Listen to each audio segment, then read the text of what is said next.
और शुरुआत इसी बात से कि पहले ज्ञान, फिर गति, अब संकल्प। अमूमन संकल्प पहले होता है, फिर ज्ञान और गति की बात आती है। आपने ज्ञान पहले लिया, गति को पहले पकड़ा, उसके बाद संकल्प ले रहे हैं। थोड़ा इसके संदर्भ में दृष्टि देंगे कि ये संकल्प की सोच इस बजट के संदर्भ में आपके जहन में कैसे आई? एक्चुअली हिमांशु जी, ज्ञान, गति, संकल्प, ये सभी जो केवल शब्द मात्र नहीं है, चाहे मानवीय जीवन, चाहे सामाजिक जीवन हो या राष्ट्र जीवन हो, उसमें अत्यंत महत्वपूर्ण भूमिका निभाने वाले बिंदु हैं।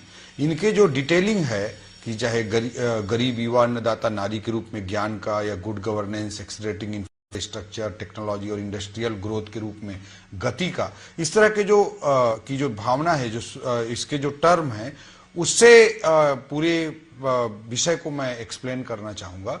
ज्ञान तो हमेशा किसी भी समाज के लिए, किसी भी राष्ट्र के लिए सबसे मूल तत्व है। गरीब, युवा, अन्नदाता और नारी, हम जितने लोकतांत्रिक राज्य हैं वो सब इनके समाज के इन प्रमुख वर्गों के लिए समर्पित होकर हम काम करते हैं। मोदी जी की सोच है।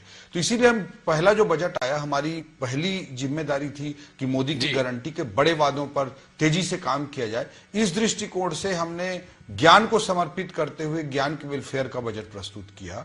दूसरे बजट में हम आए तो ज्ञान का वेलफेयर हमको करना है, अगर ज्ञान का कल्याण हमको करना है, उसके लिए वेलफेयर स्कीम्स लानी है, तो इकोनॉमिक ग्रोथ इक्वली इंपॉर्टेंट होता है। इकोनॉमिक ग्रोथ नहीं रहेगा तो रेवेन्यू नहीं आएगा, रेवेन्यू नहीं आएगा तो हम गरीब, युवा, अन्नदाता, नारी के लिए जो योजनाएं चला रहे हैं वो सस्टेनेबल तरीके से नहीं चला सकते।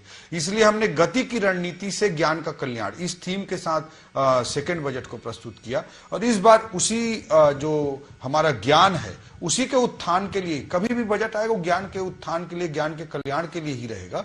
तो उसके लिए एक समग्रता के साथ एक होलिस्टिक रणनीति, संकल्प की रणनीति लेकर इस हम तीसरे बजट को हमारे मुख्यमंत्री जी के नेतृत्व में हम सब लेकर आए हैं।